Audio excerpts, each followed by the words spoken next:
Scentland, the land of scent. Hello and welcome to part 2 of fragrances that remind me of Paris. Okay, and I can be proudly presenting you something very special, my Parisian diploma by Monsieur Olivier Giraud. This has been given to me as a memoir, as a special remembrance to my short but sweet participation in the show called How to Become Parisian in 1 Hour. Check this out on the internet, a wonderful show, and I got lucky and I was invited up on stage to share it with Monsieur Olivier Giraud for a brief few minutes. It was great fun, and that's where I got my Parisian diploma. Okay, so now I can really recommend you Parisian fragrances, Parisian feeling fragrances, because I'm really entitled to do so, right? Joking, okay? Last but not least, let's take a look at the fragrances. In the previous review, I was talking about the Parisian stink of the 50s, right?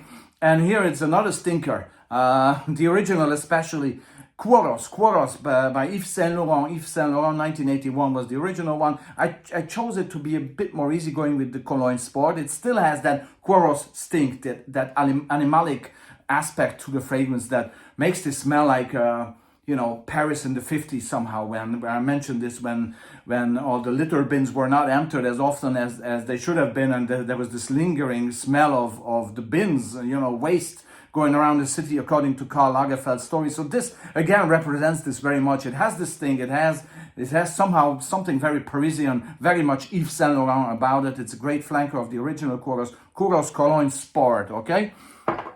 Going further, I wore this actually 2 years ago. My wife got it for me. Drakkar Intense. Drakkar Intense by Guerlain. Many mistake this. This is a 2016 or 17 release, or even later on.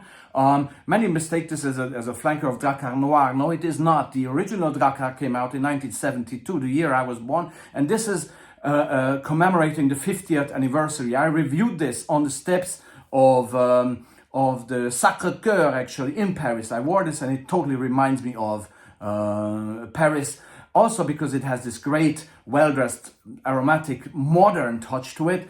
And it's really, I applaud Guy Laroche for releasing Drakkar Intense, because it's really a nice hint to the original wonderful Drakkar from 1972, okay? Going further, you cannot mention a fragrance list without Guerlain. Guerlain, the quintessentially Parisian house. And to me, the most Parisian Guerlain fragrance is indeed L'Instant de Guerlain by Beatrice, the late great genius Beatrice Piquet, God rest her in peace. And this one has been released, I think, some time back in 2004, I think it was. It's a wonderful, beautifully dressed, well-mannered, extremely intelligent fragrance, extremely well-blended, so nice. Probably one of the best men's fragrances ever created, in my opinion. It's just smooth, creamy, warm. It has a bit of sweetness there. It has a bit of cacao, again reminding me of the café de flore type of feeling. This chic, this Parisian elegance is very much bottled here with Guerlain, L'Instant de Guerlain. This is actually the Eau de Toilette version, which is a bit more légère, a bit more lighter on you, okay? This has to be included and has its name, Paris, the city's name in itself. Midnight in Paris by Van Cleef and Arpels. They have their shop in the Place de Vendôme, right across the Ritz. And this is a wonderful fragrance. This is something special, and it really is like midnight in Paris. This is Paris by night.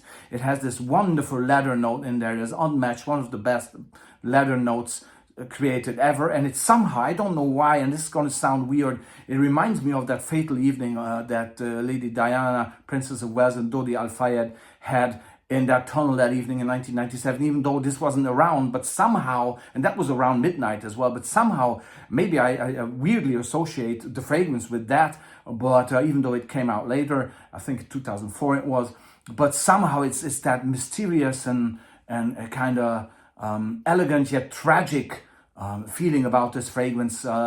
the occasion, and somehow there is, again, it's like reading a book or being somehow involved in a time machine. Midnight in Paris by Van Cleef and Arpels. And last but not least, Mesdames et Messieurs, Alain Delon. Alain Delon has to be featured in this. I wore this in Paris, and I really love these fragrances. You know, Alain Delon, quintessential French and Parisian household name, okay? And God bless him, and God rest his soul. And obviously my favorite actor, my favorite, personality above them all. And this fragrance was my first fragrance I ever used back in 1990. Again, I used this in Paris as well. Obviously, it reminds me of Paris, but it has all the aromatic, all the warm, all the green and seducing and alluring qualities that make up for a wonderful, truly Parisian fragrance. Alain Delon, the original from 1980. So thanks very much. This was part 2 of my list of fragrances. In total, it's 10, right? This was part 2 with the second 5 fragrances that remind me of my favorite city, Paris. Thanks very much. And let me know which city you want to have next. Obviously, I can only review cities where I've been. Okay, so I will kind of stick to that, and let's see what the next city will be. Thanks very much, and see you soon for more. Hope you like this new type of format. Bye bye.